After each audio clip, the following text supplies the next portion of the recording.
X-Men 97 episódio 3 foi um bom episódio, mas talvez o episódio mais confuso de todos. Vem comigo que eu te conto os principais destaques e também tudo aquilo que ficou jogado no ar. O primeiro grande destaque é que a Jean Grey que a gente estava vendo até agora não era a verdadeira Jean Grey, e de alguma forma parecia até que o Ciclope já sentia isso, mas quem comprovou isso foi o Dr. Hank McCoy. Lembrando que em X-Men 92 o Senhor Sinistro havia sequestrado a Jean Grey e o Ciclope, e possivelmente foi naquele momento que ele coletou material genético para fazer um clone da Jean. E eu fiquei intrigado quanto ao momento em que a Jean Grey foi substituída pela clone, e eu vi algumas pessoas por aí acreditando que a Jean Grey foi substituída pela clone dela lá na saga da Fênix na última parte, que inclusive os X-Men teriam dado parte da vida deles para conseguir ressuscitar a falsa Jean Grey. Isso aconteceu na temporada 3, no episódio 17. É estranho que nas memórias da Jean a gente veja ela com esse vestido, que é diferente da primeira tentativa deles se casarem lá na temporada 2, episódio 1, e também não se parece com o vestido de quando eles realmente se casaram, lá no episódio 18 da quarta temporada.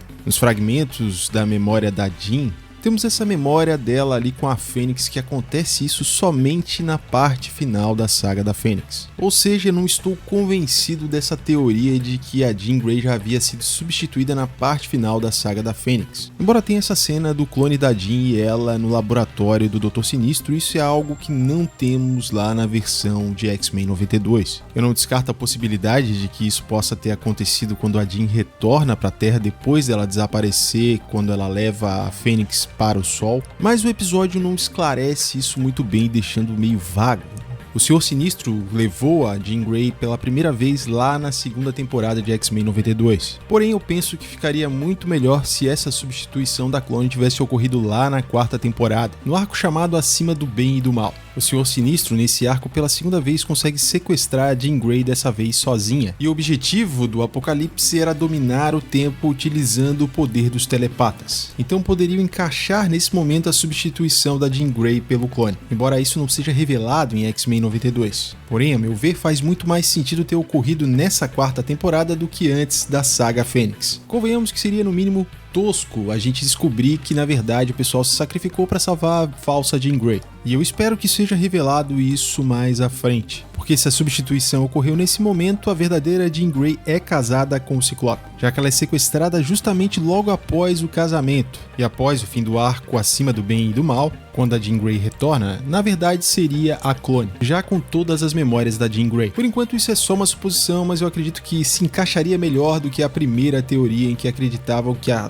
Fênix na verdade era a clone já. A forma como a Madeleine age, o visual dela, e esse clima de terror também me fez lembrar de Doutor Estranho no Multiverso da Loucura. Esse episódio parece presumir que a gente sabe tudo sobre as HQs dos X-Men, e eu vi muita gente confusa sem entender por que de repente a clone da Jean Grey se autodenomina Rainha Goblin. Isso é uma referência à saga Inferno lá das HQs dos X-Men, em que a Madeleine Pryor, após ser abandonada pelo Ciclope, ela ficou num momento de instabilidade emocional, e com isso ela foi manipulada por um demônio, se tornando a líder de uma invasão demoníaca em Nova York. Bem diferente dessa adaptação de X-Men 97, o Sinistro tinha uma espécie de domínio sobre ela. Então ficou uma coisa muito jogada e um pouco sem nexo ela ter aquele controle dos demônios. A gente não sabe se realmente foi ilusão que ela criou, porém penso que possa ter sido só uma ilusão. Aliás, isso fica evidente quando o Fera comenta que os sentidos deles estão sendo afetados e o Ciclope conclui que é a Jean Grey. E eu tenho que destacar a cena do Ciclope carregando o Bishop com seu ataque para ele lançar com mais força ainda contra os supostos demônios.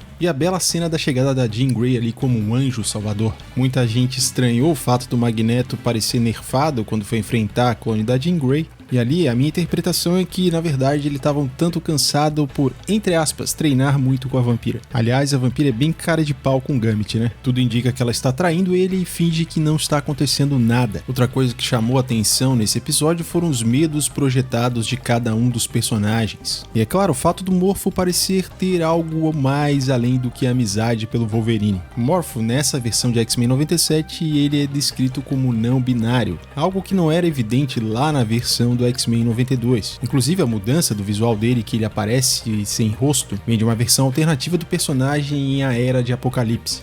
Eu creio que esse novo visual foi adotado para deixar um pouco mais evidente que ele é não binário, já que agora ele se apresenta na maior parte do tempo como um ser sem rosto. E me diz aí nos comentários o que você achou dessa mudança do personagem. Outro bom destaque é a forma como adaptaram o Ciclope para essa versão aqui de X-Men 97, em que ele se importa com o filho, ao contrário das HQs que ele simplesmente abandonou o filho e a esposa por conta da Jean Grey verdadeira ter retornado. O Nathan foi contaminado com uma variante do vírus tecno-orgânico. Como essa variante é muito avançada, eles entendem que seria muito demorado para conseguir uma cura. Esse vírus já apareceu no arco dos Fugitivos do Tempo, em que o próprio Nathan, já adulto, que se tornou Cable, retorna para o passado e consegue fazer com que o Wolverine seja infectado, e o fator de cura do Wolverine cria anticorpos, gerando assim uma forma de curar as pessoas. E dá a impressão que esses fatos aqui em X-Men 97 foram deixados de lado, parece que ninguém se lembra mais do que aconteceu. Afinal, se alteraram o passado e isso afeta o futuro? Antes de todo mundo, o Bishop deveria saber que existe uma cura para essa variante, já que o vírus já surgiu anteriormente. Mas quem sugere isso é a própria Madeleine. E a minha pergunta que ficou em relação aos outros episódios, o que o Bishop está fazendo ali naquele tempo, isso simplesmente não foi explicado nesse episódio. A única coisa que é revelada é que ele precisava consertar o bracelete para voltar para o ano dele, e que o bracelete só tinha energia para levar ele e o Nathan. E essa ausência de explicação da gente não saber o que o Bishop está fazendo ali naquele ano, faz parecer que ele está ali apenas por conveniência de roteiro, parece um roteiro preguiçoso. Afinal de contas, o Nathan precisa de uma cura que só tem no futuro e olha só, temos um viajante do futuro aqui que pode levar o menino pra lá. Nesse episódio, o Morpho se transforma na magia, que é a irmã do Colossus, e o curioso é que ela já havia aparecido em episódios anteriores, mas ela era ainda uma criança. E o Morpho se transforma na versão dela adolescente. Aliás, a personagem também fez me lembrar do filme Novos Mutantes, e até que a Anya Taylor-Joy tinha ficado bem no papel de magia. Aliás, aquele filme também tem um pouco dessa pegada de terror que temos nesse episódio. Nesse episódio, mais uma vez, o Logan não esconde seus sentimentos pela Jean Grey, e apesar da Jean ter até mesmo uma clone, o Wolverine não consegue ficar com nenhuma delas. E eu confesso que eu não gosto muito do que a Jean Grey faz com o Logan, já que ela sempre quer manter ele por perto. Mesmo sabendo que o cara tem uma queda por ela, ela não é capaz de dar um corte nele definitivo. Outra coisa que ficou bem aleatória foi a despedida da Jean Grey da sua clone. Tudo bem que eu já tô chamando a clone de Madeleine desde o começo do vídeo, porém ela joga do nada esse nome quando ela tá se despedindo da Jean Grey, o que aqui pra série de X-Men 97 não faz o menor sentido. Diferente das HQs, que ela tinha esse nome desde o começo e ela surgiu como uma piloto de avião. E o Ciclope, depois da perda da Jean Grey na saga da Fênix, ele acaba se casando com essa mulher que se parece muito com a Jean Grey. E somente mais tarde é que descobrem que ela é uma clone da Jean Grey. E aqui esse nome foi jogado aleatoriamente sem nenhuma justificativa. Afinal de contas, ela tirou esse nome de onde? Das HQs, por acaso? Lógico que foi do... Acabou ficando algo como uma referência para quem leu as HQs, apenas isso, mas sem um contexto dentro dessa história. E no final do episódio nós vemos a Tempestade bebendo em um bar. Forge dá umas indiretas pra Tempestade, ela fala pra ele logo ao assunto. Ele se apresenta e fala que é um velho amigo do Xavier. E já logo diz que gostaria de ajudar a Tempestade a recuperar o que ela perdeu. Foi um final legal para o episódio, já que a gente tem essa esperança de que a Tempestade recupere seus poderes. Mas ficou estranho a Tempestade simplesmente não se lembrar do Forge. Porque na quinta temporada, no arco chamado Pacto da Falange, o Forge simplesmente foi um dos que ajudou a salvar o mundo da Falange. E aqui nessa cena, adivinha quem tá bem do lado do Forge? Não me diga! Para vocês terem ideia do quanto era perigosa a Falange, o Sinistro se viu obrigado a se unir com seus inimigos, dentre eles o Magneto, o Fera e o Forge, dentre outros. Como eu já falei lá no início do vídeo, o episódio 3 de X-Men 97 é um episódio bom, mas um tanto confuso. Mesmo para quem acompanha as HQs, algumas coisas ficaram no ar, a gente não sabe por que o Bishop estava ali naquele momento. A clone da Jean Grey usar os nomes que usou ficou um tanto jogado, dentre outras coisas que eu já mencionei nesse vídeo.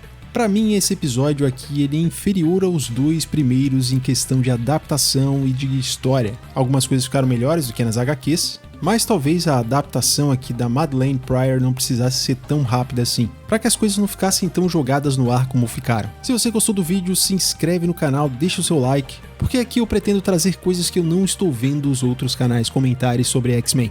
E agora eu quero saber de você o que você achou do episódio 3 de X-Men 97, deixe a sua opinião aqui nos comentários.